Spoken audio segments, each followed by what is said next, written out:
நாமக்கல் மாவட்டத்தில் சிறுநீரக விற்பனை நடைபெற்றதாக ஒரு வீடியோ பெண் பேசும் வீடியோ வெளியாகி இருந்தது. அதிர்ச்சி ஏற்படுத்தியிருந்தது. இந்த விவகாரம் தொடர்பாக மருத்துவத்துறை விசாரணை கமிஷன் ஒன்றை அமைத்தது. இந்த விசாரணையை பார்த்தீங்கன்னா மருத்துவ நலப்பணிகள் இணை இயக்குனர் தலைமையில் இந்த விசாரணையானது நடைபெற்று வருகிறது. நேற்று இந்த பாதிக்கப்பட்ட பெண் உள்ளிட்ட 6 பேரின் விவரங்கள் கிடைத்தது. குறிப்பாக நாமக்கல் மாவட்டத்தில் இருந்து 6 பேரின் சிறுநீரகம் மொத்தமாக விற்பனை செய்யப்பட்டிருப்பது முதல் கட்ட விசாரணையில் தெரிய வந்தது.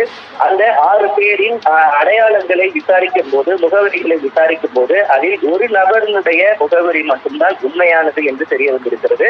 மற்ற 5 பேரினுடையது போலியான முகவரி சான்றிதழ்களை தயாரித்து இந்த மோசடி கும்பலானது இந்த மோசடி சிறுநீரக விற்பனையில் ஈடுபட்டிருப்பது தெரிய வந்திருக்கிறது.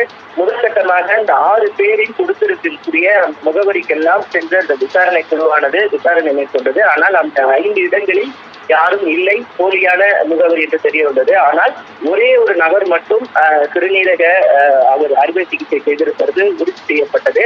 அவரை தான் அந்த பெண்மணியிடம்தான் இந்த மோசடி கும்பலானது முதல் முறையாக அணுகி அவரிடம் அந்த விற்பனை சிறுநீரகத்தை தானமாக பெற்றது தெரிய வந்திருப்பது உறுதி செய்யப்பட்டிருக்கிறது. அது மட்டும் இல்லாமல் இந்த பெண்ணுக்கு 2 முறை சிறுநீரகத்திற்கான அப்ரோச், அதாவது ஒரு சிறுநீரக அறுவை சிகிச்சை செய்யணும் அப்படின்னா அரசாங்கத்திடம் போய் அனுமதி பெற வேண்டும், அரசாங்கம் அமைத்திருக்கின்ற குழுவிடம் போய் அனுமதி பெற வேண்டும். அந்த மாதிரி 2 முறை போயிருக்காங்க. அதுல ஒரு முறை ஃபெயிலியர் ஆயிடுச்சு. இவங்களை நிராகரிச்சிருக்காங்க. 2வது முறைதான் இந்த பெண்ணுக்கு அறுவை சிகிச்சையானது செய்யப்பட்டது தற்போது உறுதி செய்யப்பட்டிருக்கிறது. இந்த பெண்ணினுடைய வாக்குமூலங்கள் அனைத்தும் வீடியோ பதிவாக தற்போது வீடியோ பதிவு செய்யப்பட்டு ஒரு அறிக்கையாக சார்பாக தற்போது சமர்ப்பிக்கப்பட உள்ளது.